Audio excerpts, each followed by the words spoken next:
Here. Councilman Hughes. Here. Councilman Santino. Here. Receiver of Texas, John Vex Tatum. Here. Please call the first public hearing. Oh, before we do, I'm sorry.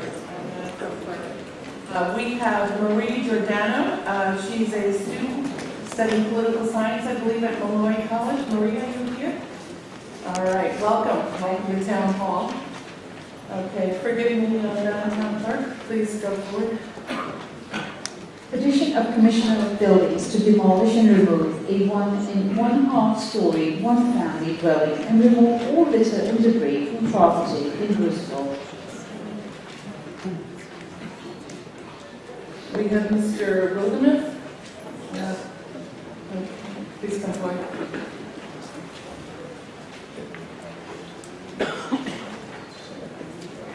Good morning.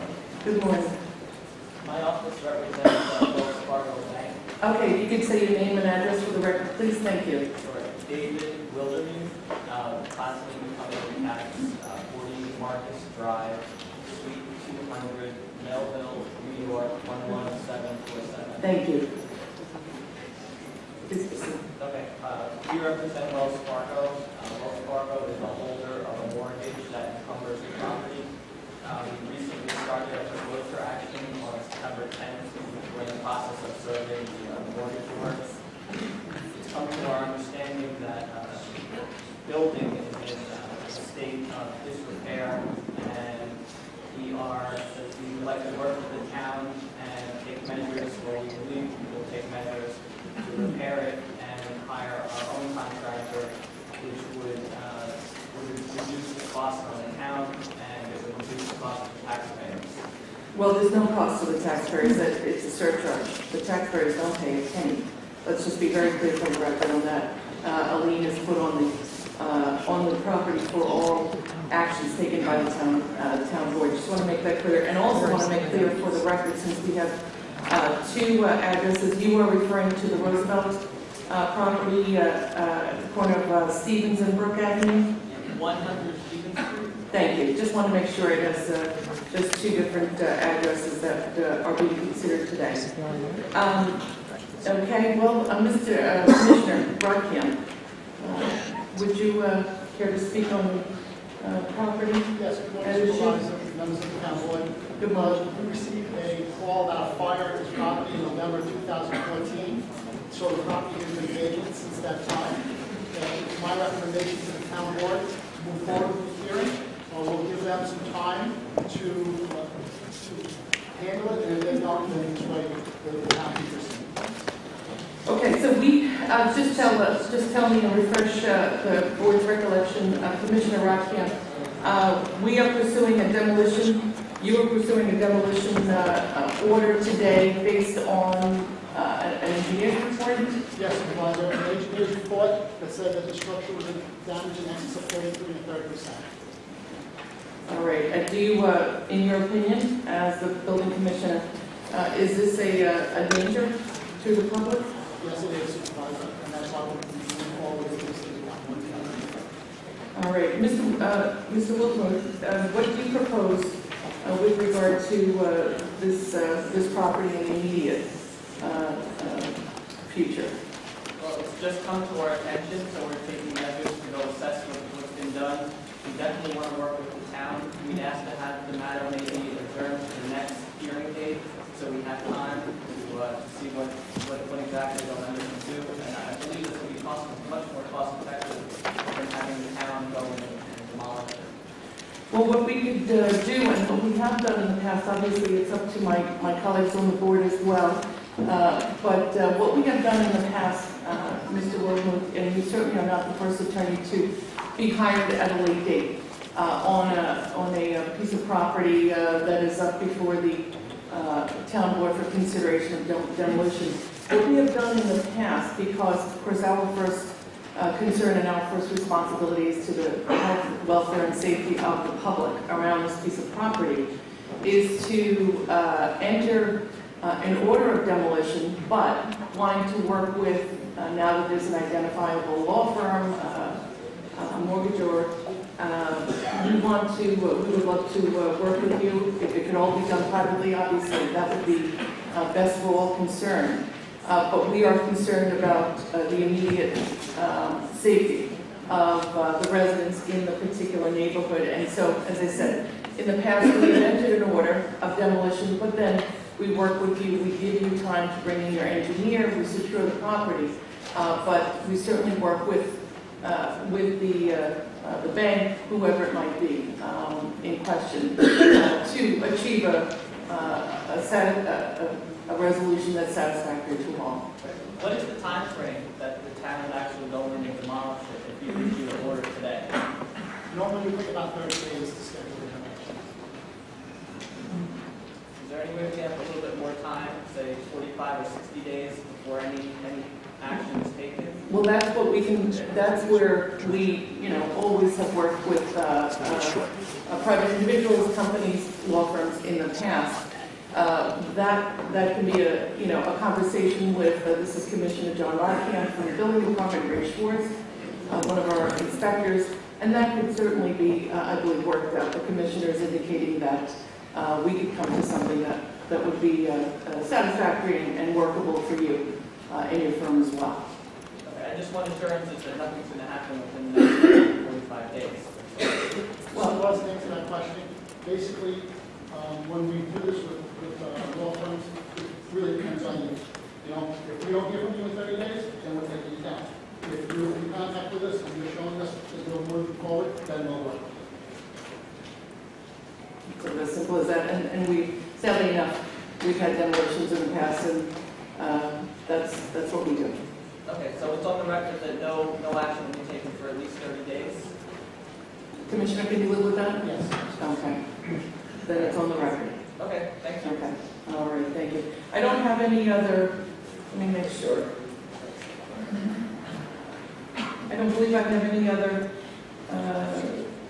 speakers for this Roosevelt property. Does anybody, I'll throw it out there, does anybody wish to speak on the Roosevelt property? Okay. If not, may I have a motion? Second. I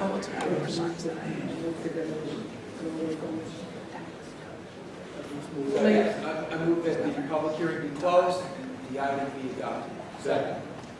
Supervisor Murray. Aye. Councilman Emerson.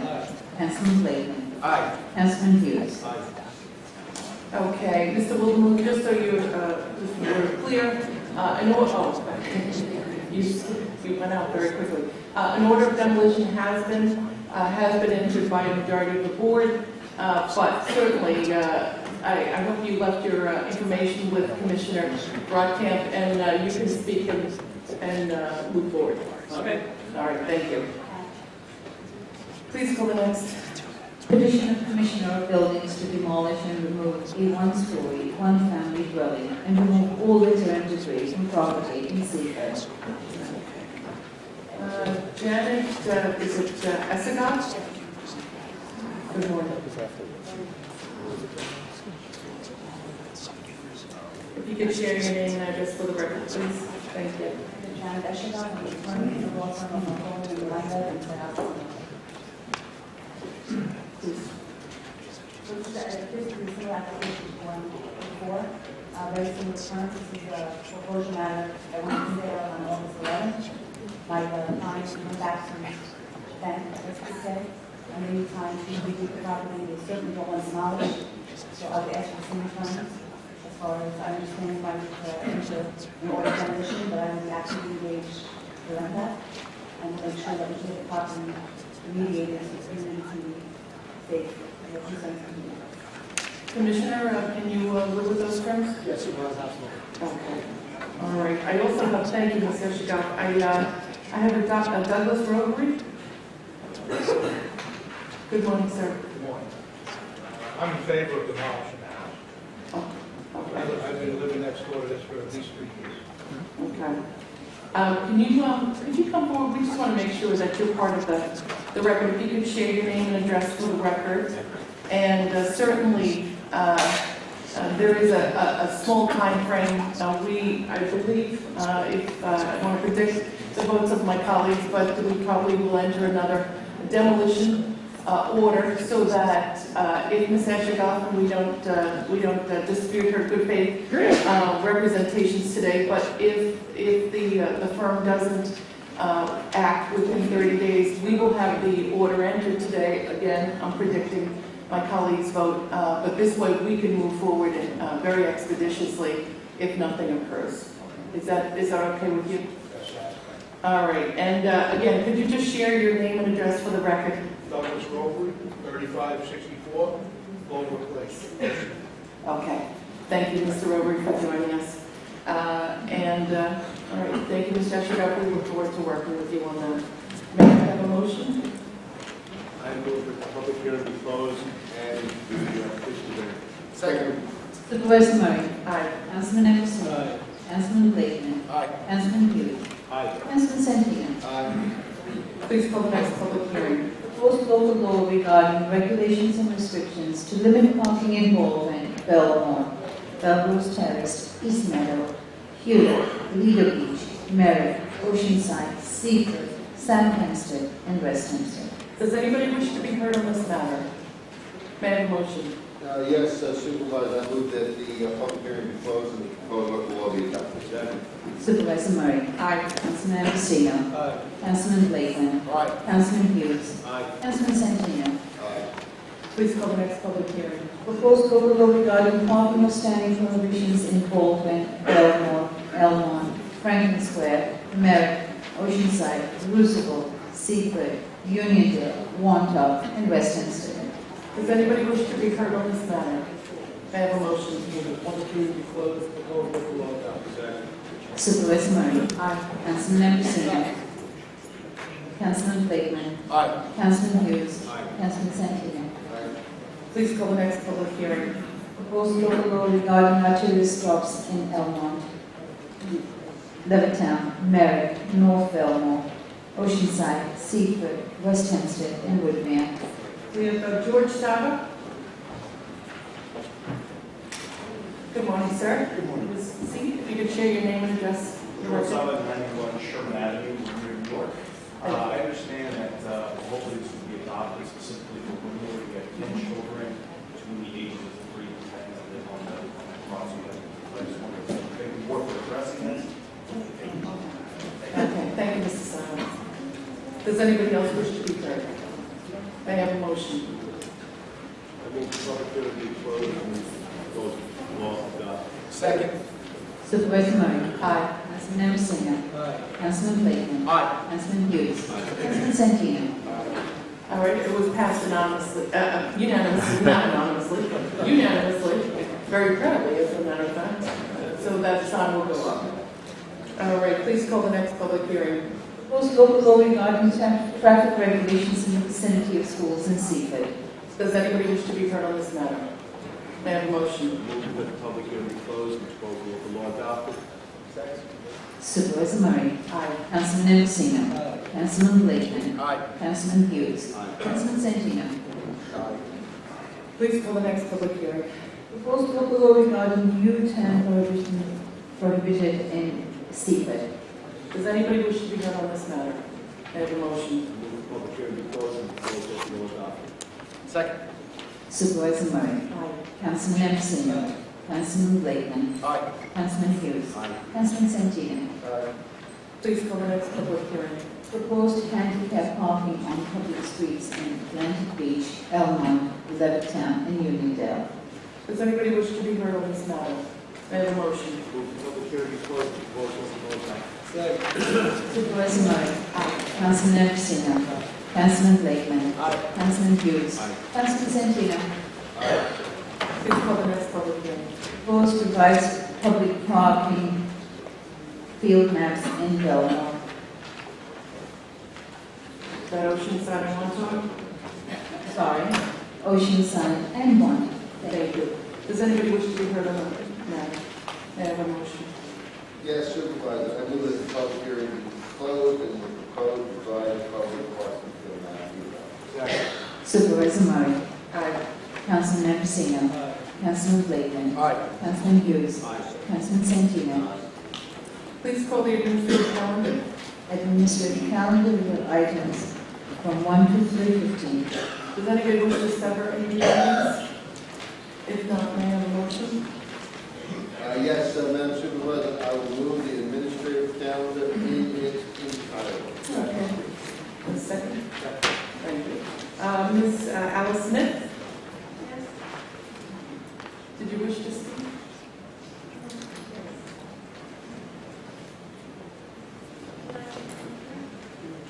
Please come forward. If you could share your name and address for the record. We appreciate it. Okay, do you want to have a seat so we could speak into the microphone? Thank you, Ms. Smith. I know this is a done deal, but I live right behind the trees down Wilson Avenue. And it was a split property, and now I'm one by builder. And I was trying to fight to save these trees. But it looks like they're not going to be saved. And I just want to mention and read this paragraph that says, it's chapter 104, tree preservation. The environmental contributions attributable to trees are very understood in that, as examples, trees contribute to the stabilization and preservation of soil, to the reduction of noise from traffic, and to the reduction of air pollutants, and to the formation of oxygen in the atmosphere. In addition, trees save energy and afford economic value by providing cooling shade in summer and green breaks in winter, and add an aesthetic quality to all areas within the town. Through the planting of trees, business areas can be beautified and building lines aesthetically soft. In other words, trees contribute to harmonious surroundings. In residential areas, trees provide natural beauty and afford a true sense of stability. It is not the purpose of this legislation to deter lawful building and development of property in the town, but it is our intent to establish reasonable guidelines for tree preservation and sensibly regulate tree removal when necessary and warranted. For these, as well as other reasons, this council is to enact this chapter. This was done in 1987, and I don't think many people read it because builders are buying up property and trees are coming down all over the place, and they're squeezing in cheap houses and leaving no room and changing the whole quality of life of these areas. And I'm here in defense of the trees. I know these are going to come down. I know they say they're unsafe. You know, they've been there for 100 years. It affects the quality of life of me, my family, and everybody else around it. We assigned positions that never came down to storms, but now all of a sudden they're unsafe. But I have to say that it's going to make a big difference to me and my family and everybody that lives there. And also, we have flooding all the time. And when these trees come down and there's nothing to suck up this water, who's going to be responsible for this when our big gigantic house is put there? And who's going to care? You know, it's bad enough as it is now. It's going to get worse. And I mean, I'm right near the Newbridge Creek, which was culvert was made several years ago. We told the town it was going to be a beautiful area. They stayed vacant and ugly for about 3 or 4 years, and then 2 gigantic monster houses were put there, which are not even nice looking. So I'm here just to say, in defense of the trees, in defense of the quality of life of this area that we brought there for that reason, that's why I'm here, and I know that these are coming down. I don't know how I'm going to even look at this area, you know, from my kitchen and do anymore. But I had to come here and state my piece. It means a lot to me and everybody who lives there.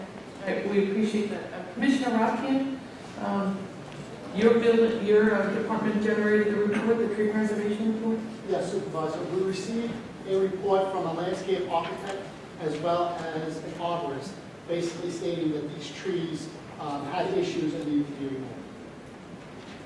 So are there going to be any replacement trees? Yes, I believe they're replacing 1 tree. There are 5 trees there now. They're removing 5 and they're adding 1. I mean, could they add more? That would be nice, you're right. Wouldn't it be nice? And it could they be a tree that is not going to just grow to 10 feet tall? Something that's going to, you know, like a maple tree, that's going to add something to the area. I mean, that would be a suggestion.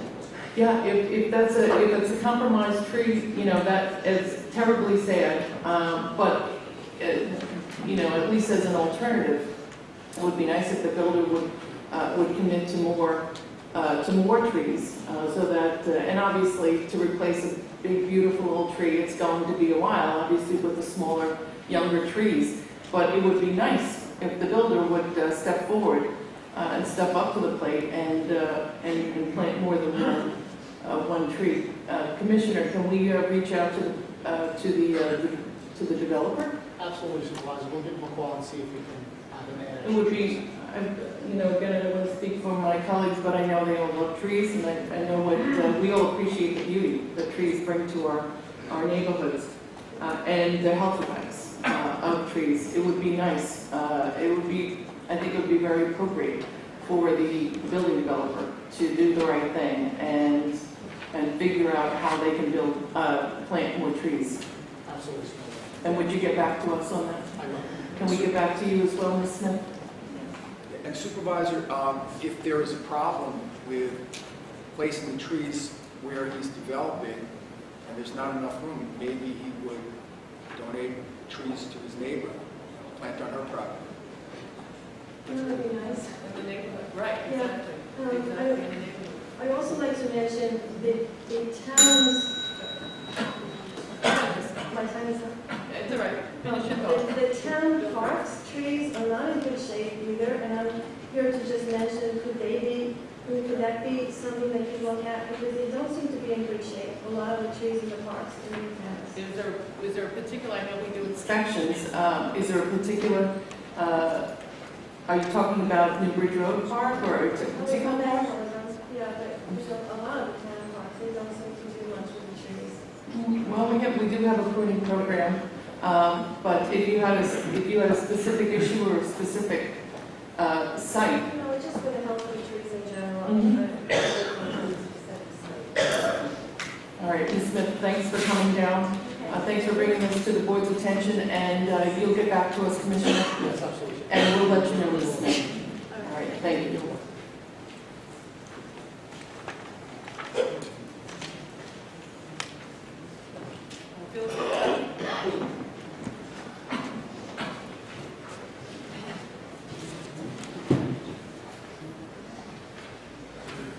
Good morning. Good morning. I was going to talk on what Mrs. Smith just talked about, but just, I don't like to see trees go down either, but Commissioner Lycamp wasn't really specific on what was wrong with the tree. It was like other issues. Sometimes you could save the tree by pruning it. It would be nice before they cut it down, that at least the neighbors know it's fully infested from the trunk down, because I prune my tree every year, every 10 years. And, sometimes big, large branches are infested. It's a good thing I do, because that's the most efficient way of getting rid of that kind of thing, without using pesticides and other things, because the insects are really inside the tree. Well, I believe you did say both an arborist. An arborist, yeah, other issue. Architect. It's just other issues that too vague. I mean, specifically what is wrong with the tree would be nice to know.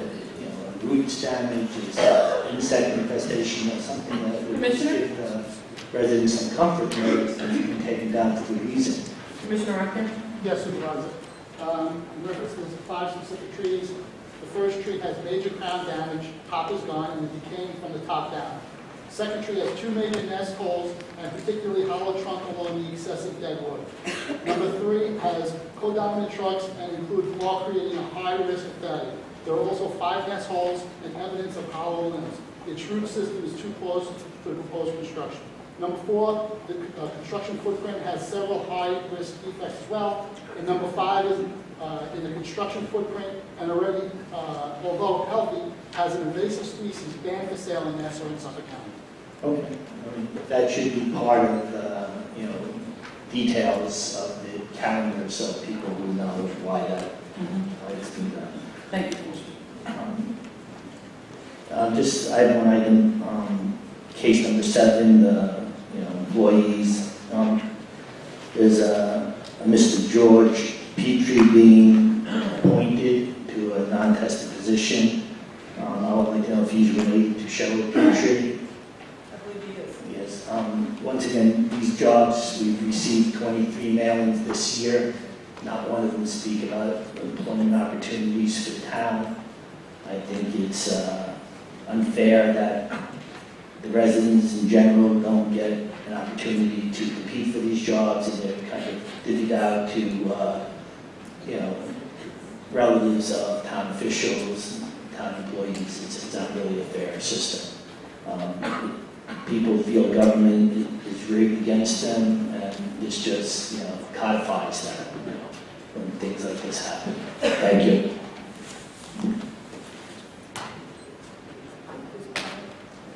Supervisor Murray. Oh, I'm sorry, Bonnie Guerrero, sorry about that.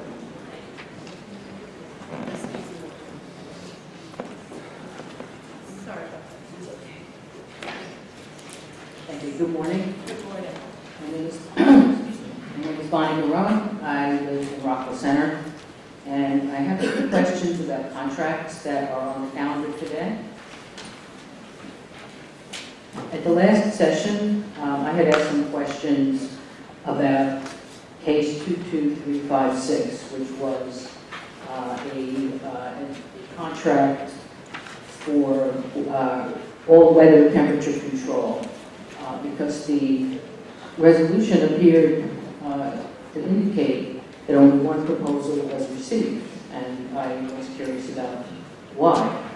I was assured by, and forgive me, I don't remember the commissioner's name, but one of the commissioners, that there were always multiple bids, and he was sure that there were multiple bids here too. Well, I commend you for checking that, albeit after the resolution was passed, because today 22356 is on the calendar again to rescind the approval that was passed at the last meeting, the one I had asked questions about. And today's resolution says that subsequent to the awarding of the contract, it was determined that the contract was awarded for an amount which required the solicitation of multiple proposals, just as I had asked. So again, I commend you for checking it, but it would seem to me these things should be known before the resolution is passed and not after someone questions it. But the question I have today is, what is the amount that requires multiple bids? Yes. On this particular contract, the proposal exceeded the threshold requiring us additional proposals by $135. After the town board, we examined it, realized that it exceeded, spoke to the town attorney's office, and we just determined that we were going to modify the scope of the contract a little bit and actually fit it through the purchasing department. They had additional sites that had been overlooked in the last contract. So I'm sorry, who got your name? Commissioner John Reinhardt from the Water Department. So are you saying that the threshold for multiple bids is $4,000? For labor and material, I believe, that's the person, yes. And initially, was this proposal accepted or procured and accepted by your department, not by the purchasing department? Correct. So if it's over the threshold, then it goes to purchasing? Over the $4,000 threshold would require multiple proposals. And is that handled by purchasing or by your That's all department? handled by the department. I see, thank you. Can you tell me who is the director of purchasing? Within our controls department. Yeah, his name is Gary Cruz. I'm sorry, Gary? Gary Cruz. Thank you. There's another contract on the calendar today. This is case 6071. And this indicates that CLB Enterprises, DBA CLB Computer Services, has submitted a proposal for scanning and indexing documents to a rate not to exceed $138,000. Now, there's no indication here either that there was an RFP or that there was more than one proposal. And I would like to know if that's actually the case.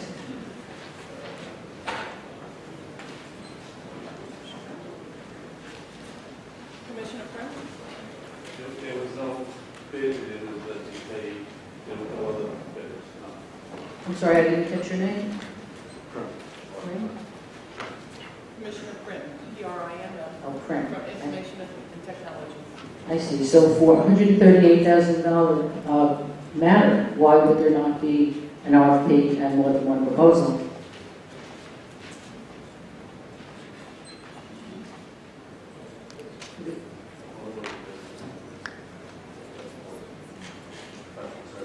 I'm sorry, your name, I can't hear you. Supervisor Leah? It's a professional services contract.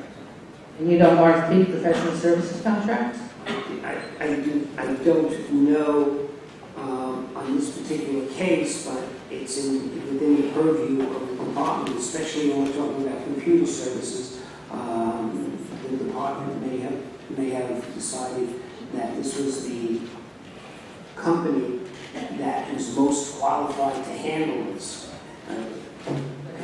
How would you know that without putting out request for proposals and looking at what other companies say they can do? We look at other companies, and they're either less than or lower or equal to any other company that does this type of financing. Can I ask in what manner you looked at them if you did not put out an RFP and ask companies objectively to tell you what they could do? This is something we've been dealing with for a long time. Ah, I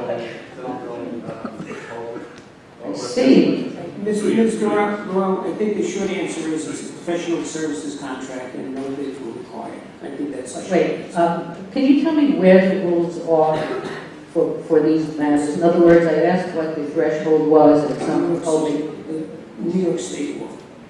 New York State law. There are no separate town rules or regulations for purchasing. You claim to follow New York State law. We follow the state, the laws of the state of New York. Whether or not we have town regulations or ordinances, they all are in compliance with the laws. Well, okay, that's what I'm asking. Do you have, other than the law, the statute? There are some, but this, once again, to answer your question, this is a professional services contract. You see, but I had an additional contract, question, which is, are there separate town rules for purchasing and determining thresholds for multiple bids and the like, other than the town law, which is on the website and is accessible to all? Other than that, are there town rules or regulations or guidelines for purchasing, for bids, for RFPs? Yes. Where are they? Are they accessible? Are they on the website? Just what you stated, town ordinances, rules, and regulations. Are they on the website? I don't know the answer. Will you give me a copy? If you want one, I'm sure. I have to foil the town rules and regulations for purchasing. This is not something that you will hand over to a resident and taxpayer who's asking for it. Well, would you make let me ask you this, so we don't get bogged. The town code, you know, is on. Yes, I'm aware of that. I'm asking other than the town code. No, other than the town code is not. Other than the town code, you tell me there are no rules, regulations, or guidelines for purchasing, bids, or RFPs. No. So can I ask, how long have you dealt with, you're saying you went with him because you've gone with him before, this company, that is CLB Computer Services. How long has the town contracted with this company or individual? On and off, I'd say 5-6 years. So are you saying once you work with someone, they have the contract forever? No, they started this a long time ago and just continuing on. And no one else gets an opportunity? They just continue on? Thank you. One last contract, and that is case 15399. This is for bound management services in the amount not to exceed $40,000. Can anyone tell me whether there was more than one proposal for that? Supervisor. Number 12, Yeah, if I may. This is the GIS mapping system for street lighting department. The program is proprietary to them. This particular resolution calls them to come in and update the database in light of the fact that we're changing our street lighting. So this is basically, the contract is already in place, so we're calling for services to be rendered not to exceed $40,000 to update a system program which is proprietary to this particular app. I see. And you are? My name is Conlon, Kevin Conlon, consultant. Thank you.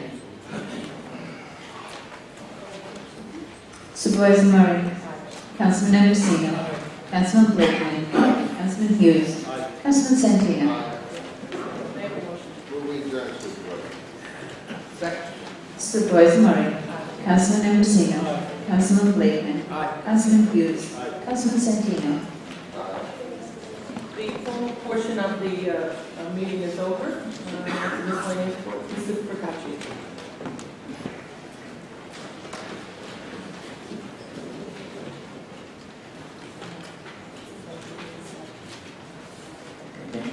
Good morning. In regards to the pet shop law, that's in limbo, I guess. If the town's inspector asks for documents regarding the sale of medical records, animals sold within a given period, let's say even 1 day, 2 days, what would be considered a reasonable time that, for the pet store owner to comply? That's what was said at the last meeting. It should be a reasonable time. So what's reasonable? Well, the law hasn't been passed yet, so I won't tell, I can't tell you what the time frame is or will be because they haven't, we're still working on the language for the law. Well, I thought that the language of the law was fixed already because you have to have another public hearing if you change the language of the law, huh? Well, the record's been kept open. Amendments to the law can still be made. The record's been kept open for people to give in their suggestions, and meetings are still ongoing. And so when it comes time for a decision, there could be amendments to Well, and then those amendments have to go to public hearings so people have a chance to voice their concern. depending on whether or not those amendments are substantive and whether or not they change the import of what we're trying to do. It's possible that another one could be held, but I don't see that as being likely. Good, because, I read the law over again. There are no documentation requirements specified in the law. So if you were going to ask pet store owners to provide documents, there is nothing in that law that says that rules have to be promulgated for documents. Because documents are not even addressed as an item within the law. It just states about where the animal came from, that have to be proof of that, and that it has to be neutered or spayed. And so, unless they catch him in the act or something like that, I'm not sure how this law can be enforced. The reason why I push the reasonable part, and I don't understand that you're not going to give me an answer to what's reasonable, is because just to my next issue, I've been waiting 4 months now since I submitted my ethics complaint against Supervisor Murray, and it was a very fact-based complaint. There was nothing, gray area. It was either they agree with that these facts are wrong for what she did, or they let me get away with it. And you told me 3 weeks ago they've come to some conclusion, yet I've received no paper indicating the ethics board's conclusion. So with 4 months waiting for such a clear-cut, complaint, with no investigation to be done, except, those few items that are they right or are they wrong? That's essentially check yes or no, and then come to a conclusion. Is 4 months a reasonable time for you to wait? There's a board that has met, and the conclusions are being written. Yeah, but am I ever going to get an answer? Because back in 2012, it took me 18 months to get an answer, which was never explaining the answer. It was just a one-sentence, response. And it was only because I pushed it constantly sent many emails. And then they finally, after 18 months, is 18 months a reasonable amount of time for me to wait for a response to an ethics complaint? Is that reasonable? Because you might have to answer this question on the pet store law. Is it reasonable? And the town doesn't even abide by its own rules. The ethics law says that this is direct or indirect conflict of interest and so on and so forth, what it reads. Now, what's reasonable? And how do you enforce the law when you're just using the word reasonable and you're not even addressing the main concerns of, people who put this pet store law together to make sure it's enforceable? Because a law that's not enforceable is not really a law. I mean, it would be a guideline that maybe people could on the honor system, obey or disobey, but how do you enforce something when you're just basing it on reasonableness? When the town itself is not really reasonable in their response to their own laws when they have to reply Well, Mr. to McCutcheon, if a you, candidate, to a resident. if you would like to make a suggestion on what reasonable is to you, we would be happy to accept that. Well, With regard to. I've made a lot of suggestions that were very reasonable in my view, as far as, about the mailings and everything else, and the employment and being fair to all residents. And you've never taken any action in that respect at all. And I don't think you could say that I've been minimal on this at all. I've put quite an effort into trying to get change in this town, and at least getting the town government to abide by its own laws. You're trying to get residents, pet store owners to abide by your laws when you won't even abide by your own laws. Well, again, Mr. Procacci, you're sort of mixing apples and oranges. No, it's the same thing. It is the same With regard to thing. the legislation, if you have a suggestion, the file is still open, the record is still open. If you have a suggestion on what you think reasonable should be, we'd be happy to take that into consideration. I will send you my suggestions of what I think reasonable is, and I would like a discussion here between town board members. I mean, it's so quick to criticize me on something, but how about, does anyone feel that 18 months to wait for the response to an ethics complaint is a reasonable amount of time? Mr. Blakeney comes up and jumps down my throat when he doesn't like what I say, but does he disagree with me here? Will he say anything here? Once again, Mr. Cut, this is public comment. This is not question and answers. I'm happy to answer. Sure. I think it depends on the circumstances as to what's reasonable. 18 months in some circumstances might be reasonable depending on how much review is required, or in some cases it might be unreasonable. I think it's a fact-based decision that has to be made on a case-by-case basis. Yeah, that really says nothing. Thank you very much. Diane Madden? You asked. I got nothing.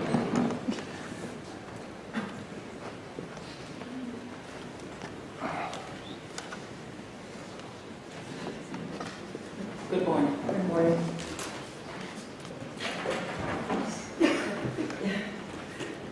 I did have a question on the administrative calendar. Number 9 was closed, and I was hoping someone could explain to me.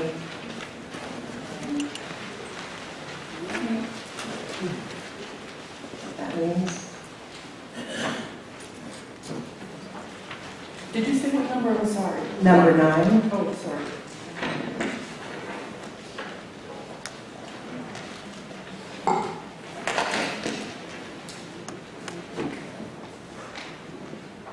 These are two contracts for the outside West under the 24-hour emergency hospitals. Those contracts were coming to an end. We issued an RFP, and we selected 2 hospitals. All the responses were reasonable, and these are based upon the geography. We have one in Valley Stream and one on the other end of the town. So depending upon where the emergency needed, responsible. So are these the only other contracted veterinarians working with the animal shelter? No, these are the off hours. These are the outside hospitals for animals who take them off hours. Other than that, we do have another contract that works out of the shelter. And that's not Dr. Singh? Yes, that's not just. That is Dr. Singh. Okay, thank you. I wanted to discuss, I don't know if you recall, Supervisor Murray, but you had created a pet care agenda several years ago, and part of that agenda was to employ a full-time on-staff behaviorist. And I noticed and was very much concerned and disheartened by the fact that there's now a contract. This position has been turned into a contracted position. I'd like to know why that is and who made that decision.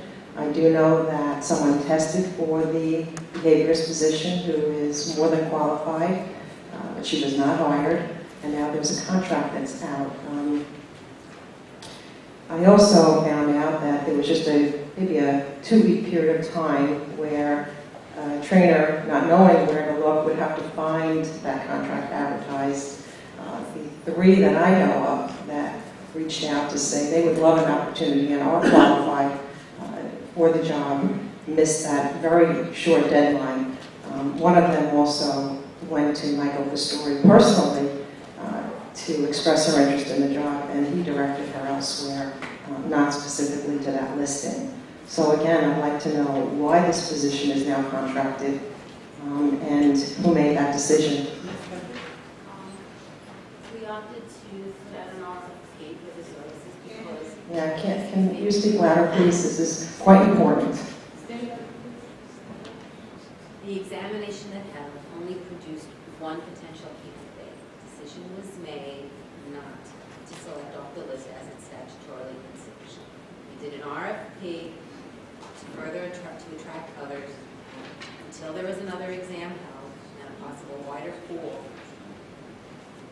We're going to go with the contract, and which possibly would allow us to avoid 1, possibly 2, depending upon. Well, I know you spoke again of having a wider selection. The way to do that is to properly advertise the job. So, and that's not been done. So, who made the decision? I'd like to know who made the decision to make this position, Supervisor Murray, is crucial. It's right in line with the position of a director. The behaviorist creates programs, implements programs, supports them, provides services to the community, keeps animals out of the shelter from coming in, helps to move them.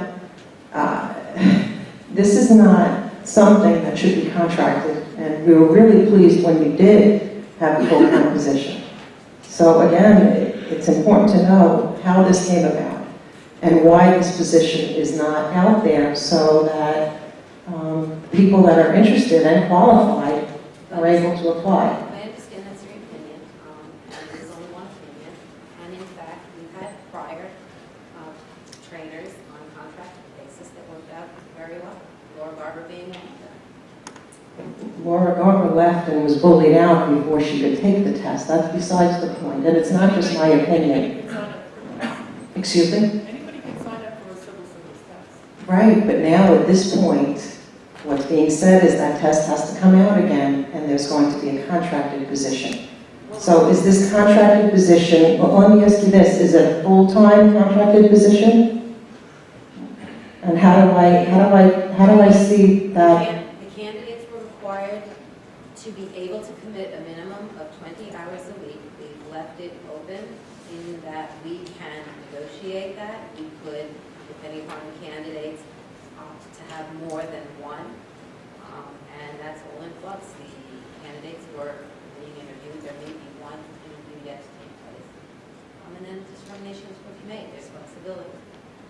Okay, and so again, I want to know who decided to make this a contracted position. I'd like to know whose decision that was. Well, that serves the operational needs of the shelter. So the director, Cheryl Petrie, because we're talking about my personal opinion, and it's my personal opinion that she works very closely with him, and that's why there's so much obstruction in that animal shelter, and that's why progress has been lost. So I find it very interesting that Ms. Petrie would stand here and be an obstruction when her brother is now employed with the town. There was no obstruction there. We need a qualified trainer, not just a 20-hour-a-week contracted person. Well, again. And this is your word, Kate Murray. Ms. Madden, Yeah. remember, Ms. Petrie said it is an evolving issue as to whether we get one behaviorist for 20 hours, or the behaviorist that is chosen works 40 hours, 30 hours. That's a question, an operational question that is in flux right now. So there's nothing set in stone that it's just going to be 20 hours, or that it'll be one behaviorist. And that it's possible that this may still be a full-time, on-staff position, as in the agenda that was... Absolutely. Again, it was according to Ms. Petrie, it was with the one person on the list that was, what was the phrase? It was insufficient? Yeah. Statutorily insufficient. Insufficient. Those are wrong words to say. Statutorily insufficient. And so that's why we went the shelter went to a contract. Well, the reason it's insufficient is because nobody knows about it. That's a. No one knows about it. Every civil service test is, that is publicized by the state. You know, and publicized and legal, no one knows about it. They find about it too late. One more question, the people that Our are, job will know where the tests are. people that are looking to apply for this job, is there still a possibility for them to receive that interview?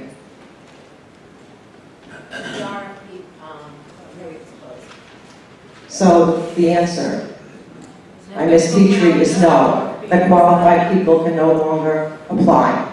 But she just mentioned that one or two people have only applied. And there were a number of folks who did. I don't know the exact number that applied. I know that as of Friday, there was still one responder that had their interview scheduled, had not yet had the interview. I don't know the exact.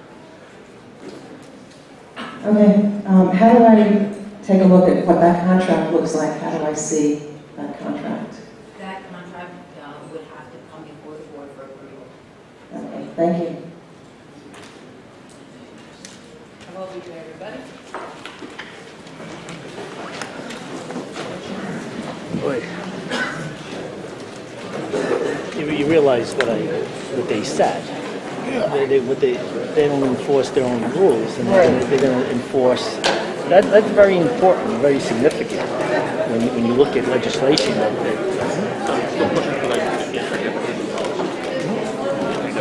Well, the anti-nepotism policy is essentially they're doing it from advertising. No, they don't want advertising. Well, it really feels like whenever the relatives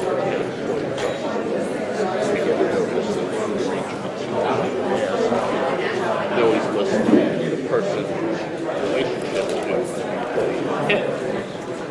about 8 or 9, 7 or 8 years ago. So bad. And it was 5 different relationships. Well, no, you see that, but I you know, Councilwoman, I think just Councilwoman Booth, you know, anyone knows if they open their mouth. Councilwoman Boothby came out and said, in executive session, which the minutes are still not published, it should be published by law, she pushed for it, till we get done, because if she went before the press conference and said, I want all jobs advertised, so all residents have there, they will do it because that's not a position they can sustain publicly. Right.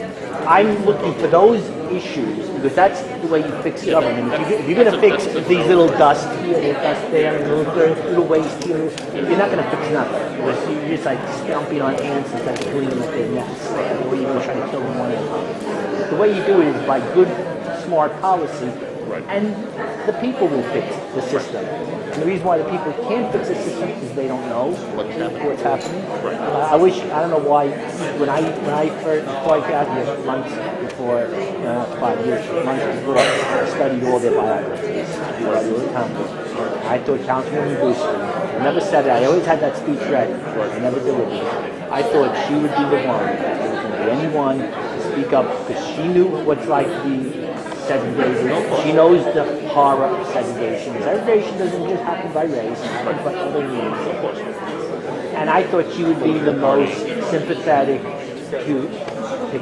she'd be the most sympathetic towards getting the change that would give equal opportunity to all people here. She witnessed it, she experienced it firsthand, sitting at the back of the bus and all the horrors of living down south.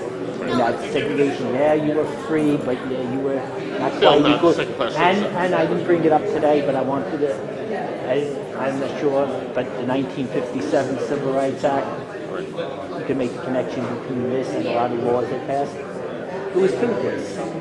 It had all the nice things, the niceties, but no mechanism for enforcement. And a law without enforcement, and she wasn't there, so maybe that's why I didn't think about bringing it up. It was on my list of things that she could relate to that, because she understood the falsehoods of these laws, just to appease. Yeah, you put nice words on paper. It looks like you're getting something done, but you really, then when you make the complaint, oh, there's no statute. You go to court and everything. the judge has nothing to act upon because there's no. I'll ask her about that issue, see if you want. But the thing is that she can make a big difference. She really can.